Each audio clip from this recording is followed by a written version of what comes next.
நண்பர்களே, நாம் காலை அமர்வில் சித்தியாருடைய 77, 78 ஆகிய அந்த 2 பாடல்களுடைய பதவுரை பார்த்தோம்.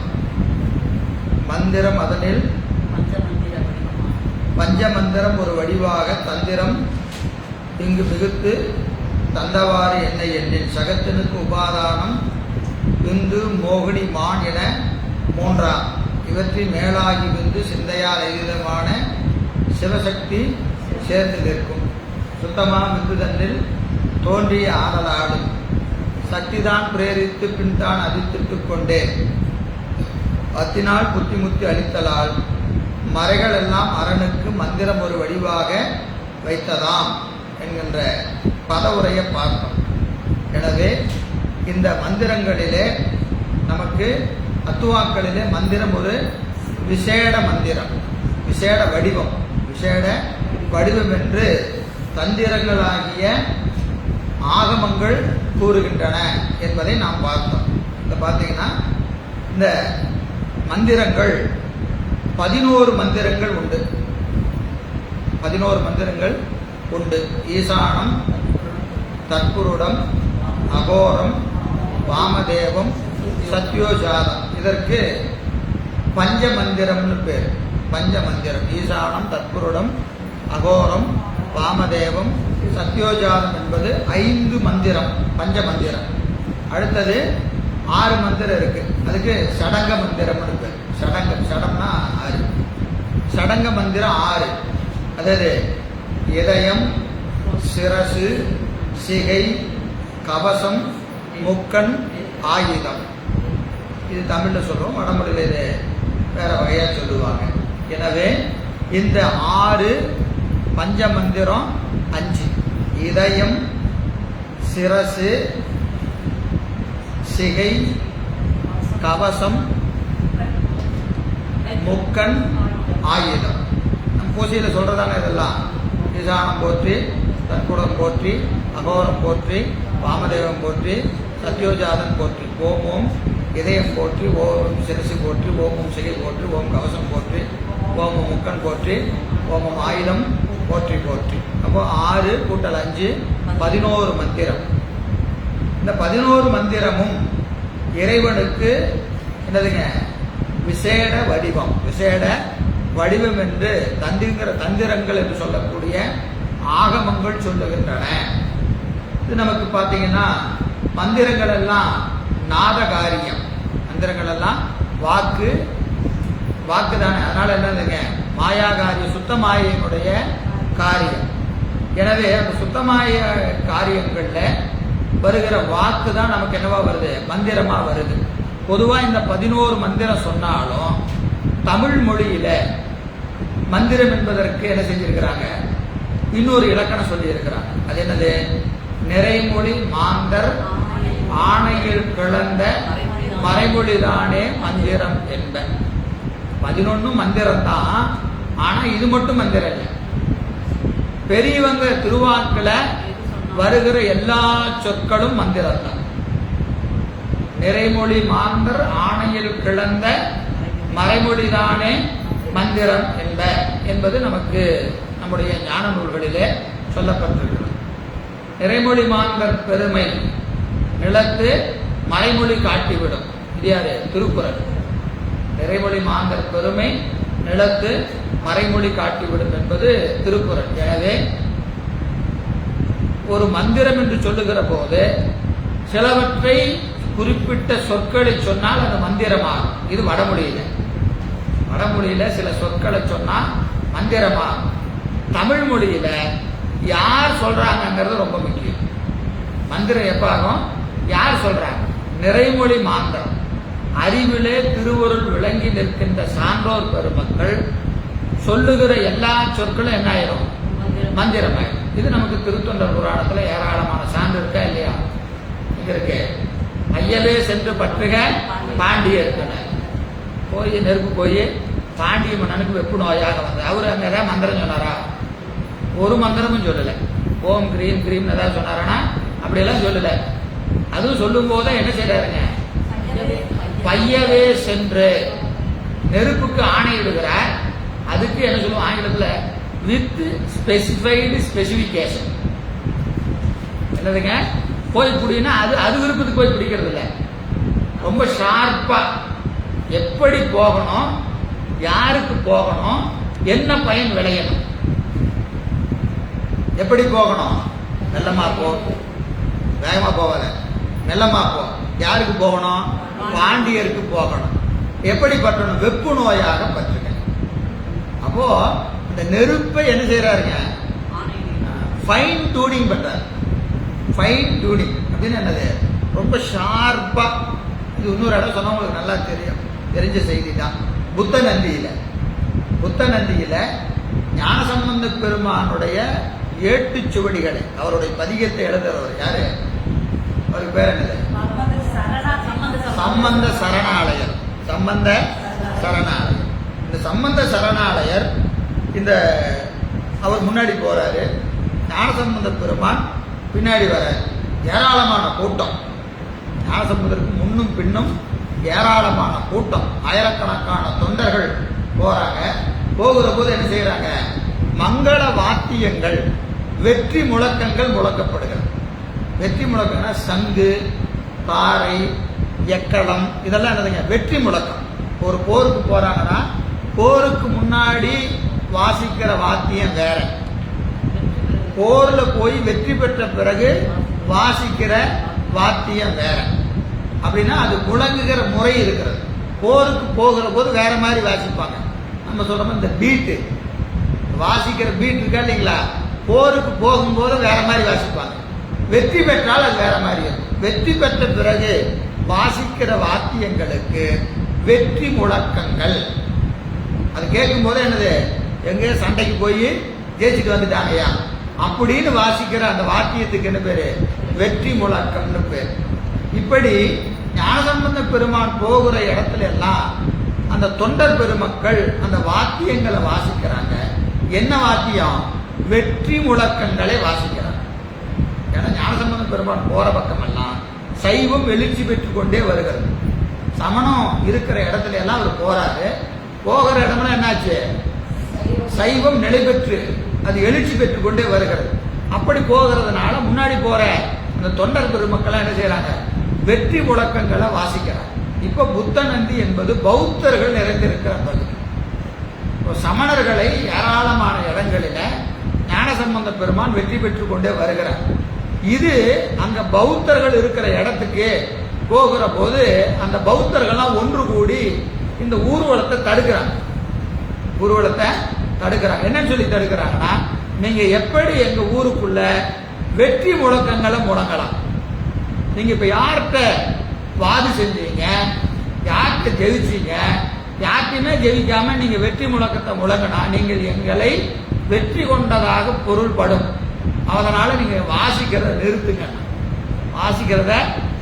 முதல்ல என்ன செய்யுங்க, எங்களோட வாதுக்கு வாங்க,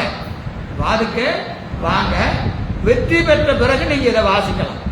வெற்றி பெறுவதற்கு முன்பாகவே நீங்கள் வெற்றி முழக்கங்களை வாசிப்பது குற்றம் என்று என்ன செய்யறாங்க, பௌத்தர்கள் ஞானசம்பந்த பெருமான் வருகிற அந்த ஊர்வலத்தை என்ன செய்யறாங்க, தடை செய்கிறாங்க. அந்த ஊருக்குள்ள நீங்க வரக்கூடாது, நீங்க எப்படி வரலாம் வாசிச்சுக்கிட்டு அப்படின்னு தடை செய்யறாங்க. பேச்சுவார்த்தை முற்றுது. ஞானசம்பந்தர் பெருமானுடைய தொண்டர்களுக்கும் பௌத்தர்களுக்கு என்ன ஆகுறதுங்க, பேச்சுவார்த்தை முற்றுகிறது. அவன் அடாத பல சொற்களை சொல்கிறான். இந்த புத்தநந்தி என்கின்ற தலைவன், அந்த கூட்டத்துக்கு அவன் தான் தலைவன். அவன் என்ன செய்யறானுங்க, சொல்லக்கூடாத வார்த்தைகளை பலவற்றை அங்க சொல்லுகிறான். இப்ப வாதம் முற்றுகிற போது அவன் என்ன செய்யறான், கோபத்துல ஞானசம்பந்த பெருமானையும் சைவத்தையும் தொண்டர் பெருமக்களையும் சொல்லக்கூடாத பல சொற்களை எல்லாம் சொல்லி அவன் திட்டுவதனாலே சம்பந்த சரணாலயர் கோபம் போயிடுறார். அவருக்கு கோபமே வராத தொண்டருக்கு என்ன வந்துருச்சு, கோபம் வந்துருச்சு. கோபம் வந்த உடனே அவர் என்ன செய்யறாருங்க, உன் தலையில் இடி விழுந்து உன் தலையும் உடம்பும் 2 கூறாகுங்க. என்ன சொல்றாரு, தலையில இடி விழணும், உடம்பு தலையும் 2 கூறா போகணும் அப்படின்னு அவன் என்ன செய்யறாரு, அவனை பார்த்து கூறுகிறார். அடுத்த கணம் சொன்ன உடனே மேலேருந்து ஒரு இடி வந்து எங்கே விழுகுதுங்க, அவன் தலையில் விழுகிறது. தலை துண்டாக அப்படியே போகுது, உருண்டு விழுகிறதுங்க, உருண்டு விழுகிறது. திருத்தொண்டர் புராணத்தில் இருக்கக்கூடிய செய்தி ரொம்ப முக்கியம். என்னன்னு கேட்டீங்கன்னா, இப்போ நீங்கள் சாதாரணமாக ஒரு இடி விழுதுன்னு வச்சுக்கங்க. ஒரு மரத்தில் இடி விழுந்தா என்ன ஆகும்? மரத்துக்கு கீழே இருக்கிற மனிதர்கள் அத்தனை பேர் செத்து போவாங்க. சுற்றி இருக்கிற இடம் பூரா பாதிக்கும். இதா இல்லைங்களா? அப்ப இடி என்பது ஒரு குறிப்பிட்ட ஒரு பின் பாயிண்ட்ல வந்து விழுவார். பின் பாயிண்ட்ல வந்து விழுவார். விழுகிற போது பக்கமெல்லாம் சேதமாகும், பக்கமெல்லாம் சேதமாகும். ஆனால் சம்பந்த சரணாலயர் சொன்ன சொல் அது மந்திரம் ஆயிற்று, மந்திரம் ஆயிற்று. 1000 பேர் நிக்கிற கூட்டம். கூட்டத்தில் எத்தனை பேர் நிக்கிறாங்க? 1000 பேர் நிக்கிறாங்க. சைவர்கள் நிக்கிறாங்க, பௌத்தர்கள் நிக்கிறாங்க. அத்தனை பேர்த்துக்கு நடுவுல நிக்கிற புத்தநந்தி தலையில வந்து சரியா விழுது. புத்தநந்தி தலையில வந்து சரியா விழுது. எப்படி விழுகுது? உடம்பெல்லாம் எரிஞ்சு போகல. அப்ப என்ன செய்யறாங்க? அந்த இடியின் அளவை அது எவ்வளவு விழணும்னு இவர் முடிவு செய்யறார். இவர் சொல் மந்திரமானதுனால அந்த இடி வந்து எப்படி விழுதுங்க? தலையும் உடம்பு துண்டா போகிற அளவுக்கு அந்த இடி வந்து விழுது. இப்ப இந்த மந்திரத்தின் ஆற்றலை நீங்க யோசிச்சு பாருங்க. பஞ்சபூதங்களை ஒரு கட்டுக்குள் கொண்டு வருகிற ஆற்றல் ஞானிகளின் வார்த்தைகளுக்கு உண்டு, ஞானிகளின் வார்த்தைக்கு உண்டு. அதான் நமக்கு ஞானசம்பந்த பெருமான் எங்க மயிலாப்பூர்ல என்ன செய்யறாருங்க?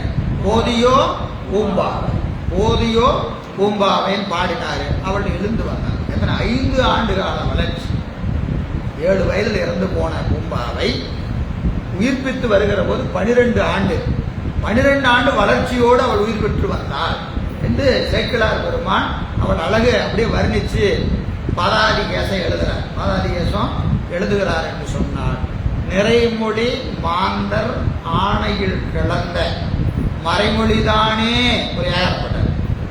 மறைமொழி தானே மந்திரம் என்ப. மந்திரம் என்பது என்று இந்த இடத்துல பார்க்கணும். பொதுவாக இந்த 11 மொழிகளும் மந்திர வாக்குகள் என்பது பொது. இது பொது. சிறப்பு என்பது நிறைமொழி மாந்தர் ஆணையில் கிடந்த அனைத்து என்ன ஆகும்?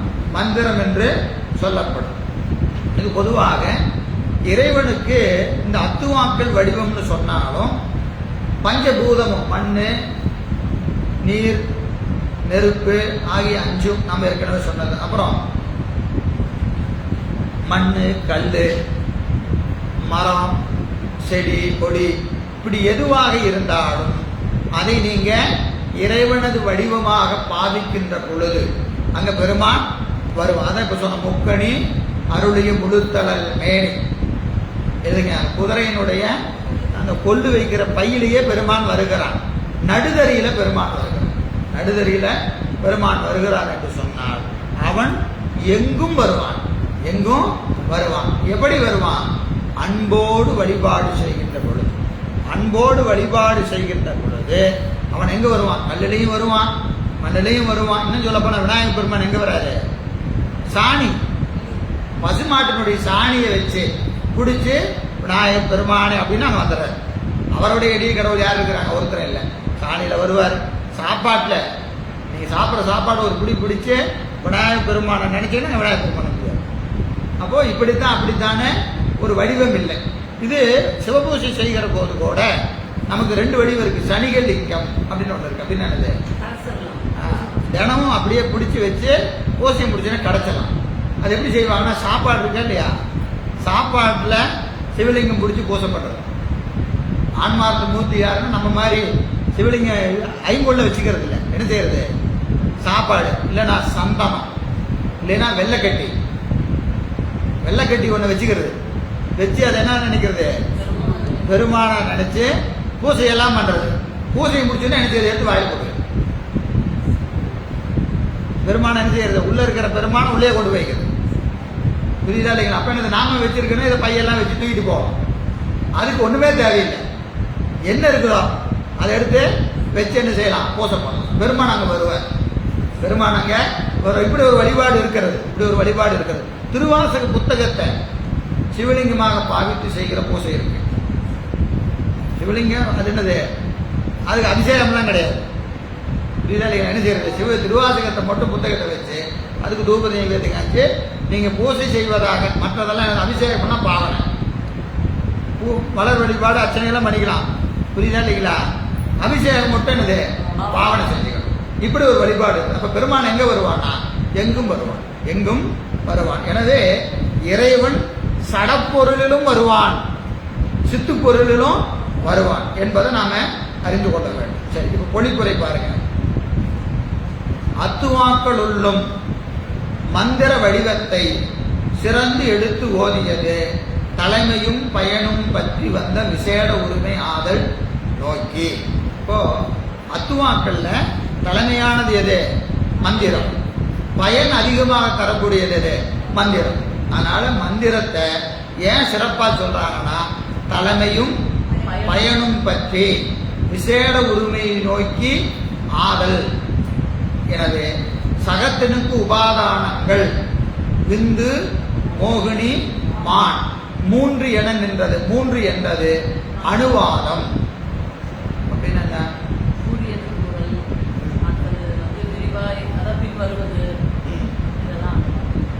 ஏற்கனவே சொன்ன செய்திய பயன் கருதி மீளச் சொல்லுதல், பயன் கருதி மீளச் சொல்லுதல் அணுவாதம். எனவே ஏற்கனவே இந்த செய்தியெல்லாம் சொல்லியாச்சு. உலகத்திற்கு உபாதானம் எது?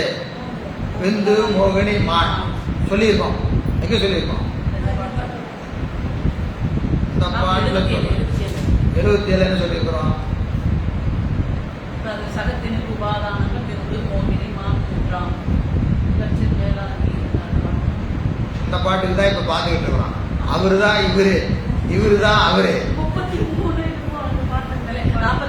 60 பார்த்தோம். 49வது பாட்டு, 60வது பாட்டு பார்த்தோம். 49வது பாட்டு என்ன பாட்டு? நான் மண்ணில் கடாது எல்லாம் வருவது. அங்க உபாதானம் எங்க வருது?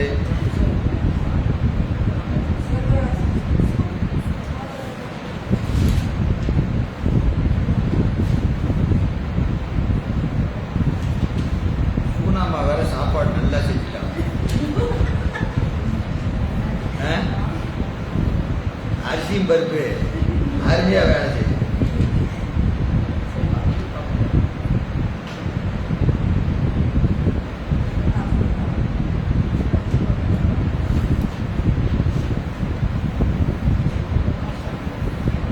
பண்டிகையில் கடாதி எல்லாம் வருவது கொள்ளாதானே என்றது உருவம் எல்லாம் ஏற்றுவன் ஈசன் தானம் என்பது அனுவாதம். சகத்தினுக்கு உபாதானம் விந்து மோகினி மான். உலகத்திற்கு முதற் காரணம் சுத்தமாயை, அசுத்தமாயை, அப்புறம் மூலப்பிரகதி. அதுதான் அனுவாதம். இதை எங்கேயா முன்னாடி சொல்லியிருக்கா? 30 வருமா? எந்த பாட்டுன்னு சொல்லுங்க. விந்துவின் மாயையாகி மாயையின் அவ்யக்தம் வந்திடும், விந்து தன்பால் வைகரியாதி முந்திடும், மூலம் அராகமாதி தந்திடும், முக்குணம். அந்த பாட்டுக்கு என்ன பொருள்? விந்துவின் மாயையாகி மாயையின் அவ்யக்தம் வந்திடும், விந்து தன்பால் வைகரியாதி முந்திடும், மூலம் அராகமாதி முந்திடும், மூலம் முக்குணமாதி முந்திடும், சிவனவந்தன் சந்நிதி தன்னில் நின்றே. அப்படி படிச்சுக்கலாம் இல்லையா? எத்தனாவது பாட்டு? 39. 39 சொன்னதை திருப்பி இங்க சொல்றதுக்கு அனுவாதம்னு பேரு. அனுவாதம். அனுவாதம்னா அங்க சொன்னாலும் இங்க இன்னொரு தடவை சொல்ற. எதுக்காக? அங்க பொதுவா சொன்னார். இங்க மந்திரம் என்பது ஏன் சிறந்ததுன்னு கேட்டா, 3 உபாதானம் இருக்கு. அதுல சிறந்தது சுத்தமாயை. சுத்தமாயில தோன்றுவதனால மந்திரம் சிறந்தது அப்படின்னு அந்த சொன்ன கருத்தை மேட சொல்லிங்க சொல்ற. அனுவாதம் சரி, எது அதுவா அனுவாதம் எங்க சொல்லி இருக்கிறார் சொல்லுமா இல்லையா? அனுவாதம் போட்டு சொன்னா சரியா போச்சா? சரி. ஆர் அதீதம். ஆர் அதீதம் என்பது பண்பு தொகை. உள்ளம் சென்று பற்றுதற்கு அரியது ஆகிய நிலை என்பதாம். ஆர்தற்கு அதீதம், ஆர்தற்கு அதீதம், சிந்தையார் அதீதம், சிந்தை ஆர்தற்கும் அதீதமாகிய அப்படிங்கிறது என்னதுங்க? பண்பு தொகை. அதுக்கு பண்பு தொகைன்னு ஒரு இலக்கணம் சொல்றார். பண்பு தொகைன்னு என்னது?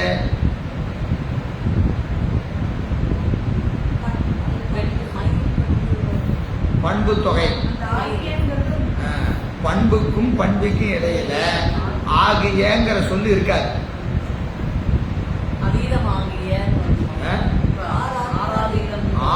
ஆறுதலாகிய அதீதம், ஆறுதலாகிய அதீதம்னு வரணும். ஆகியங்கிற சொல்லு இங்க இல்லை. அதை நீங்க என்ன வருவிச்சுக்கணும். அப்படி வருவிச்சு அதுக்கு என்ன பேரு? பண்பு தொகை. பண்பு தொகை. உருபு மறைஞ்சிருக்கும், உருபு மறைஞ்சிருக்கும்.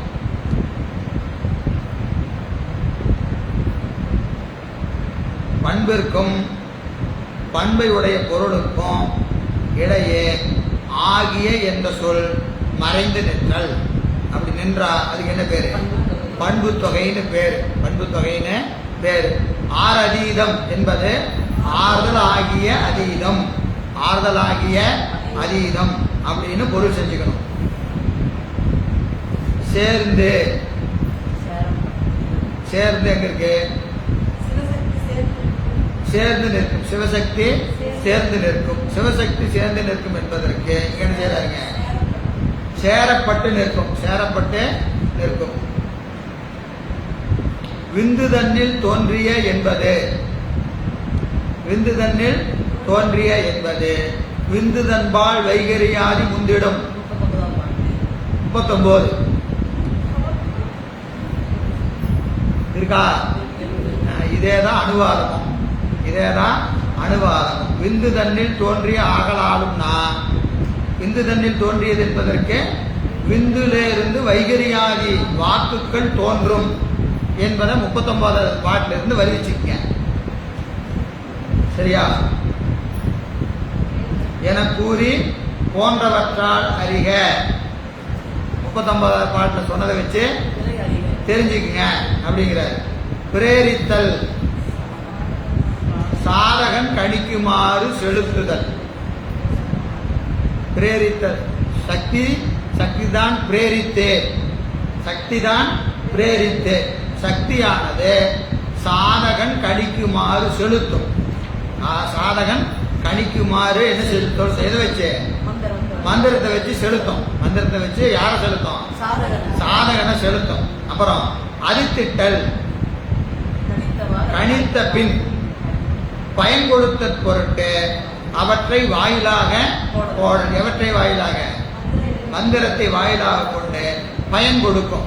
அப்போ கணிக்க செய்வதும் மந்திரம்தான், பயன் கொடுப்பதும் மந்திரம்தான், பயன் கொடுப்பதும் மந்திரம்தான். இப்ப கணிக்க செய்தலும் பயன் கொடுத்தலும் என்பது ஒரு எடுத்துக்காட்டு சொன்னா உங்களுக்கு புரியும்.